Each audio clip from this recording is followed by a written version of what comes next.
chair this session, and it is a paper panel session. And our first speaker is Jonathan Aylen, who is from the University of Manchester, and you have the title of his paper in your program, so I won't go on any further. Please go ahead. We're going to have short introductions and then a cross-panel Q&A. Okay, this is really by way of an elevator pitch for a much longer paper, which is, I'm delighted to say, online and at the conference. Something about me: I'm an economist who drifted into mechanical engineering and then became a management scholar and then latterly a historian. I satisfied my plans for total world domination by working on the history of early history, unwritten history of nuclear weapons, and also missile guidance systems. So if anyone would like to join me in taking over the world, I have the expertise if you have the motive. What I want to do is to be messianic and persuade you geeks in this room that there was what amounts to an internet before packet switching. There was something called circuit switching of telecoms links way back when, and there were large centralized computer networks linked by circuit switching. And I can see the more mature members of the audience nodding and the younger members of the audience looking completely bewildered. In this method of telecommunications, believe it or not, you had to keep end-to-end communications while the data was being transmitted. That is the key point. It was not being sent in little packets and reassembled at the destination. Okay, I want to just very quickly discuss one example of a large telecommunications stroke computing network before the internet, and that is remarkably British Rail's network nationwide train operating system. I bet you thought that British Rail was an exercise in curled up sandwiches and steam trains. While they were running those steam locos, they were also pioneering huge nationwide computer networks. Okay, for those of you who are train geeks, when I gave a longer version of this paper to computer conservation, every single question after the discussion, during the discussion related to trains and not to computers. For those of you who are train geeks, this is the only loco you will see. So for those of you who get off on locos, just, dwell on this image for a moment. This is a joint paper. This is probably the first time someone from a preserved steam railway has given a computer paper. It's a joint paper with Bob Gwynne, who's a very well-known commentator, but also has written with me on the history of the railways and computing. Okay, so what we want to emphasize here is that TOPS as it was called, the train operating system, kept track of every single freight loco, every wagon across British Rail's network by 1975. It was actually rolled out across Britain for over a period of about 3 years. And the key point to take away from this is that this was a command and control system. As I will explain, it worked on a hub and spoke. The information, the data came in from the spokes into a centralized hub, which was essentially a large computer center near Marylebone, and then was radiated back out to other points on the spokes that need to know. It was a huge data handling exercise, hub and spoke, centralized command and control. And it worked. It was able to work because British Rail were advanced in telecommunications and signalling. Basically, they knew what they were doing. They had their own large-scale coaxial network, and with apologies for those who worked for GPO, who I understand there are quite a few in the audience, they were probably well ahead of GPO in many areas at this time. So you think of them as steam trains, I think of them as a leader in telecommunications and signalling worldwide during the 1960s. And in this way, they handled 4,500 trains a day. Okay, where does the story begin? The story begins, and this is two of an original 4 chain-home radar masts outside Dover. Partisan here, I was born in Dover, I was brought up with these chain-home masts. This was an early warning system against Luftwaffe aircraft coming into the UK. It worked by people phoning in over those circuits, phoning in to a centralised command. The aircraft are coming, this is their likely range, elevation, direction, and someone then processed that. However, that didn't ultimately suffered from one major fault. It was far too labour intensive. And indeed, towards the end of the war, they closed down a number of stations because they simply didn't have enough people to operate them. What was the way forward? Well, as enemy aircraft got faster with jets during the Cold War, the Americans thought, we can computerize warfare. Let's not go down that route. There's been some marvellous papers recently on the Vietnam War, but the idea was to take the human out of the communication system by relying upon computers to handle this complex, fast-moving information from a wide range of radar towers and observation posts, bring it into a central data centre, and then deploy aircraft and guided missiles as a result.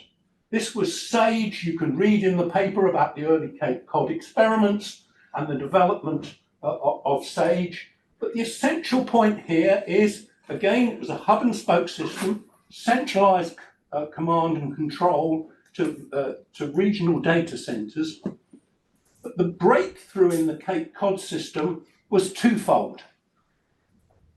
Firstly, conversion of digital data to analog for telephone transmission and then demuxing at the other end. The second development was allowing better use of circuit switch telecoms through modulation. In that case, time division multiplexing, although the British Rail was to later be frequency division multiplexing. This idea did not involve IBM as a software supplier. It only involved IBM as a hardware supplier. But what it did teach IBM is about interaction between telecommunications and computing. It, if you like, represented the nexus between two technologies, circuit switch telecommunications and large-scale mainframe computing. As a result of that, IBM set out to sell teleprocessing as a commercial opportunity. Now, please let's not go into this. I don't think they were the best. They weren't the only people trying this. I happen to have a weakness for GE in check clearing. I think that they were probably pretty pedestrian about it all. And of course, the one system that's become famous, and Martin here, it has done much to pioneer this, was the Sabre reservation system. But at the time Sabre was going on, IBM were also working on TOPS with Southern Pacific. And for 10 years, they developed a system which was effectively an early warning system for freight trains, converting the Cold War technology to coal trains. They went from Cold War to coal trains with Southern Pacific. Southern Pacific was actually quite an easy problem because, let's face it, American freight trains may be long, but they're pretty slow and there are few of them.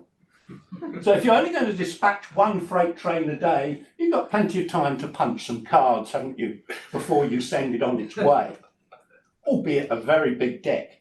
You remember dropping those?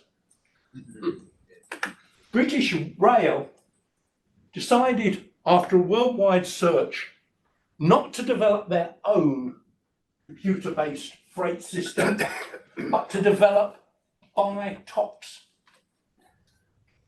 That was not straightforward. There were political obstacles. We were supposed to buy ICL, not complete IBM equipment. There were technical obstacles. British Rail freight was much faster moving and much more complex than Southern Pacific. And there were adoption problems. the language of American cabooses had to be translated into the language of British Guards fans. Don't underestimate that. Okay, a lot of the American language survived actually. So what has happened? They converted an engineering workshops at Marylebone Blandford House into what was being described by one of our respondents for the interviews as space age of its day. They had centralized data processing using IBM 370s, always two because it was real-time computing, so you always had to have a backup. They picked up that idea from Sage, for instance. It was real-time access, and it was all controlled by comms on the first floor, which was the British Rail switching of their telephone system on the first floor. So Blandford House, space age in its day, was the hub of this command and control system. But one of the great breakthroughs was actually not so much the IBM 370s, which are the usual pedestrian stuff. I should say, incidentally, the software programs are on the top floor. Quite a nice environment to work in, I gather, from the interviews. Another one of the breakthroughs was the hardware that was used. Because out in the sticks, there were 152 area freight centres. About half of these were in porter cabins. And if anyone from porter cabin is listening, please do not yet send me another email saying I breached copyright on the word porter cabin, because you literally supplied them. Right, okay, so that's in case someone from porter cabin is listening. They were about 150, so maybe 70 or so were in porter cabins around remote freight yards, many of which, of course, operated at night when the passenger trains were quiet, and all of which had huge quantities of super rich tea always available throughout the night. One of the breakthroughs was to use mini computers to dispatch the information. They used Unidata, you can't see the name on this, Unidata terminals, which was a British Rail adoption. So we're talking here about computer-to-computer interfaces. Obviously, the mini computers produce digital data. That is then has to be converted into analog for forward transmission, which was done by these Lenker modems. Very clever, very beautiful piece of engineering, because these Lenker modems also provided the frequency stacking, or the frequency, the frequency division multiplexing that was needed to get up to 8 different channels of communication down one circuit switch telephone line to Blandford House and back. So very neat engineering design. So what I want to do is to sum up and say, before the web, before packet switching, there was circuit switching, there was computer-to-computer communication, there were large-scale systems, they relied upon digital to analog conversion, they relied upon multiplexing to get the capacity from the phone lines. I assure you, before the web, there were these large-scale systems. And I'm delighted if anyone in the room can then say, yes, but what about the gas network? Or what about the ones that organised the power stations? Or above all, if anyone, given our plans for total world domination, knows about the defence network, please tell me. Thank you very much.